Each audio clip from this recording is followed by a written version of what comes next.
성공주 투자의 개척자 라이프 웬저는 이런 얘기를 했습니다. 투자는 1, 2년에서는 다른 사람을 절대 이길 수 없다. 성공적인 투자를 위해서는 긴 시간이 필요하다는 얘긴데요. 최소한 수년간 지속될 강력한 트렌드 종목, 고수혜정과 함께 찾아보시죠.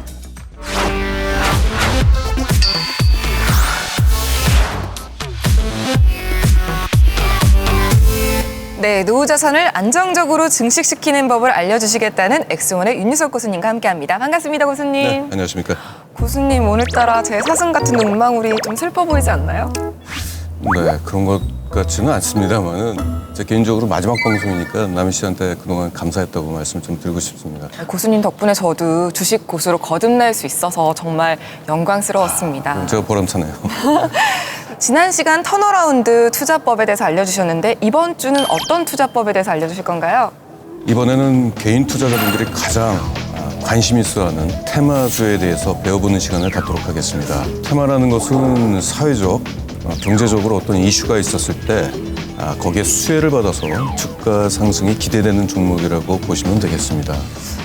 이거 정말 갑자기 관심이 확 생기는데 이 테마주에 그러면 개인 투자자들이 왜 열광을 하는 것인지 좀 짚어볼 수 있을 것 같은데. 일단 이슈가 된다는 것은 그만큼 사람들이 많이 관심을 갖는다는 얘기잖아요. 네. 그러다 보니까 이제 주가 상승이 크게 일어나는 그런 특징을 갖고 있기 때문에 아무래도 개인 투자자분들이 가장 관심이 많은 종목 중에 하나라고 보시면 되겠습니다. 개인 투자자들이 그만큼 관심을 가지면 주의해야 될 점들도 분명 있을 것 같거든요. 테마에 따라 좀 강도에 따라 좀 다르겠지만은 과거에 보면 이제 주가 상승이 굉장히 큰 폭으로 오르는 테마들이 좀 많이 있었어요. 그러다 보니까 개인 투자분들이 관심이 큰 건 사실인데 근거 없는 테마들이 많다 보니까 사실 테마에 의해서 돈을 벌었다는 개인보다는 잃은 분들이 좀 많으세요. 그게 문제죠. 그러면 근거 없는 테마주라고 말씀을 해주셨잖아요. 네네. 근거 없는 테마주는 뭐라고 설명할 수 있을까요? 가장 큰 것이 실적과 연결이 안 되는 테마는 모두 근거 없는 테마라고 간주해도 좋습니다. 그래서 오늘 그 부분에 대해서 좀 집중적으로 다뤄보는 시간을 갖도록 하겠습니다. 방송을 보시다가 궁금한 점이 생기시면 아래 번호로 연락을 주시거나 카카오톡 채널에서 윤유석 대표를 검색하시고 추가해 주시면 됩니다. 개인 투자자들이 너무 관심 있어하는 테마주 투자법. 윤유석 고수님의 투자백미. 매출 비중을 따져서 고백 타임 나와야죠. 고백 타임 나와야죠. 윤유석 고수의 고백 타임.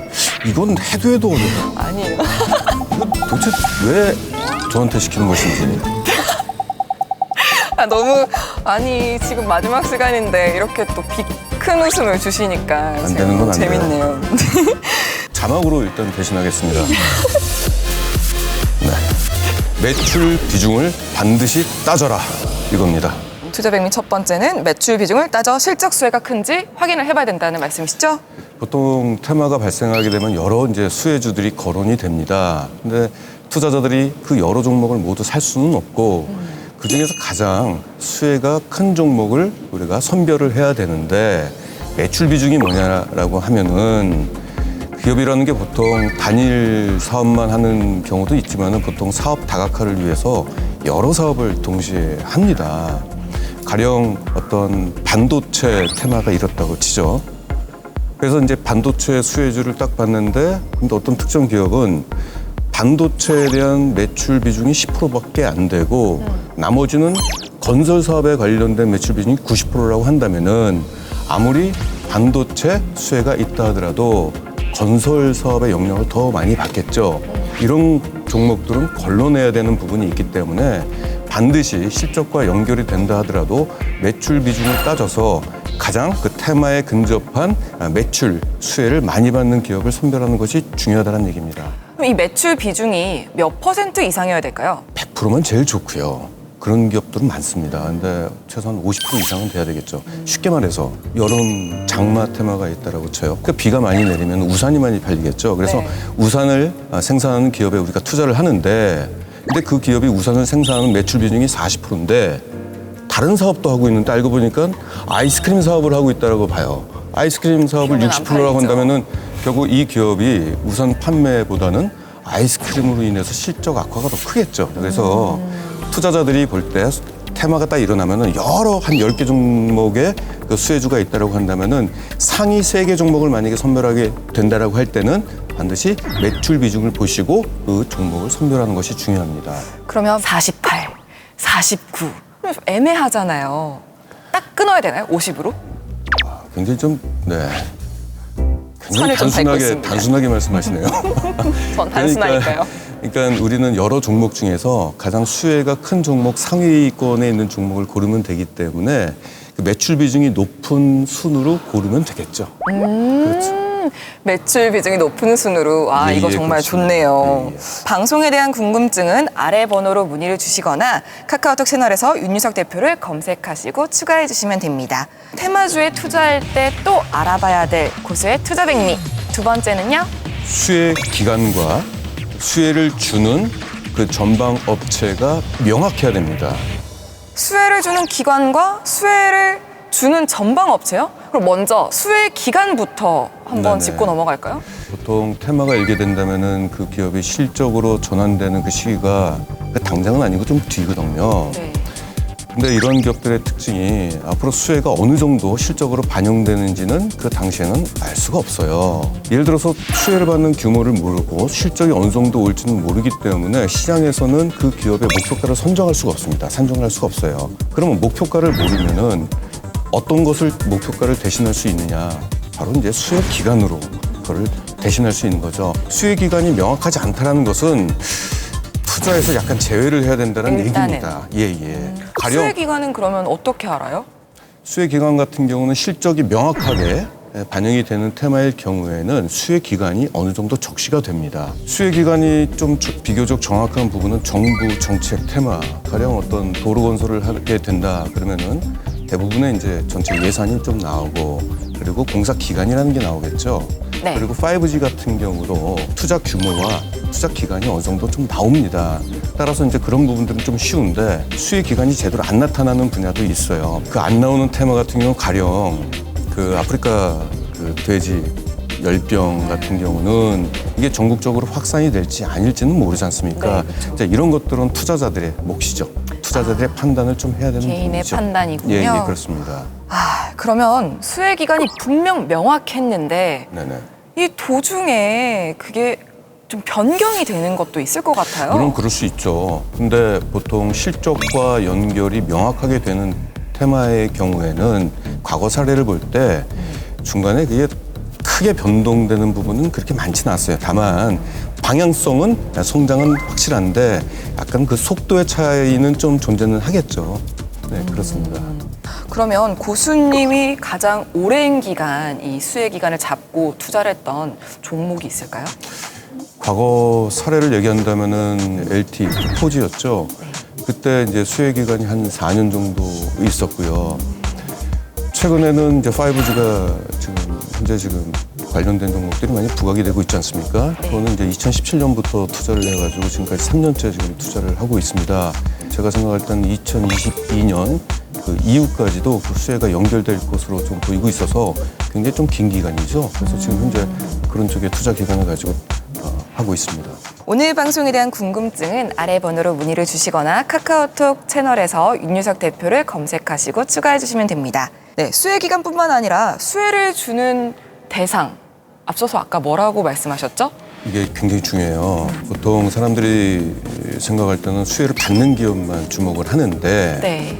수혜를 주는 그 대상을 분석하는 게 굉장히 중요합니다. 왜 그러냐면은 우리가 투자할 때 가장 큰 것은 이 테마에 투자할 가치가 있는지 없는지를 보기 위해서는 수혜를 주는 그 대상이 어느 정도 수혜를 줄 것이냐, 그 수혜 규모를 거기서부터 우리가 확인하면서 처음 투자를 할지 말지를 결정짓는 가장 중요한 첫 단추가 되는 거고, 이 수혜라는 것이 그 기간이 만약에 길게 된다라고 한다면은 수혜를 어느 정도 받을지는 아직까지는 불확실하기 때문에 최소한 이 기업을 1년을 보유할지 2년을 보유할지 이런 부분을 우리가 알기 위해서는 수혜를 주는 대상을 연구하는 것이 가장 중요합니다. 단순하게 제 입장에서 생각을 했을 때는 네. 수혜를 주는 대상은 특정을 할 수 있을 것 같은데 수혜를 받는 대상은 시장에 여러 개가 있으니까 그거를 오히려 특정하기가 어려워서 그거를 유심히 봐야 될 것 같은데 그게 네, 물론 아닌 그렇죠. 거죠? 예를 들어서 제가 5G가 최근에 이제 부각이 많이 되기 때문에 네. 그 말씀을 좀 드려볼게요. 5G는 수혜를 주는 대상이 퀴즈 누굴까요? 정부, 통신사. 아, 그렇죠. 이통 3사죠. 통신사가 결국 5G를 구축하기 위해서 누구에게 수혜를 주느냐, 뭐 여러 가지가 있겠지만 지금 현재는 5G 그 통신 장비 업체들한테 수혜를 주는 거죠. 그들의 네. 장비를 돈을 주고 사니까요. 사오는 거기 때문에 이통 3사가 어떠한 기술을 필요로 하고 어떠한 장비를 필요로 하는지를 우리가 따져봐야 되겠죠. 자, 예를 들어보겠습니다. 이 5G는 기본적으로 대용량의 데이터를 초고속으로 전송을 하는 것이 핵심입니다. 안테나 수가 많아져야 됩니다. 대용량의 데이터를 전송하기 위해서는. 그럼 안테나 업체가 수혜를 생산 받겠죠. 그렇죠. 두 번째, 모바일 인터넷을 쓰는 장소가 외부보다는 건물 아니에요. 네. 근데 이 고주파라는 단점이 뭐냐면은 이게 장애물을 통과를 못합니다. 그 벽에 막혀가지고 못 간다는 얘기죠. 그러다 보니까 건물 안에 중계기라든지 초고속 기지구 많이 설치를 해야 되겠죠. 그러니까 그런 기업들이 이제 수혜를 받는다는 얘기입니다.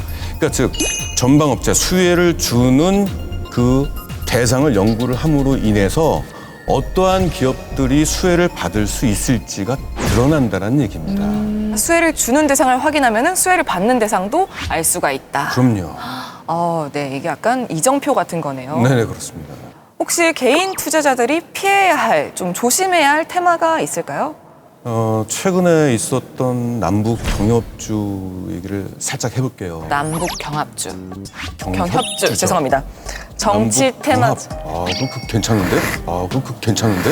남북 경합. 그건 오늘 하나 무셨어 지금. 전쟁 테마네요. 전쟁 테마. 물렸다.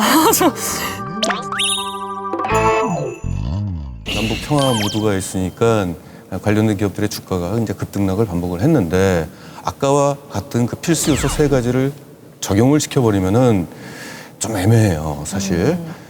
수혜를 주는 대상이 일단 누군지가 없어요. 대한민국 정부도 아니고요. 북한 김정은이 수혜를 줄 리는 없고요. 좀 불명확하고 그러다 보니까 수혜 기간도 당연히 특정하기 언제까지도 어렵고. 모르고요. 당연히 그러다 보니까 수혜 대상이 누군지도 약간 좀 애매한 경우도 있습니다. 그러니까 투자하기가 굉장히 좀 어렵죠. 그러니까 단기 주가 등락 때문에 돈을 좀 잃는 분들이 오히려 더 많고 잠깐만요. 지금 시점에서는 남북 경협주가 불확실성이 크기 때문에 어떤 투자의 대상에서 제외해야 된다는 것이지 향후에 남북 화해 무드가 이게 자칫하다가 제가 시청자들한테 욕을 먹습니다. 나중에 그런 것들이 좀 확실시 되게 된다면 그것도 굉장히 큰 투자의 어떤 대상으로 떠오를 수가 있습니다. 그러면 개인 투자자들이 좀 관심 있게 지켜봐야 될 테마 이런 건 있을까요? 지금 현재 시점에서 개인 투자자분들한테 말씀드릴 아까 세 가지 요건을 모두 갖춘 테마가 있다는 것은 예를 들어본다면 5G 테마가 가장 이게 확실하죠. 계속해서 지금 5G 쪽을 지금 하시는데, 가장 부각되는 부분이 그거기 때문에 그렇습니다.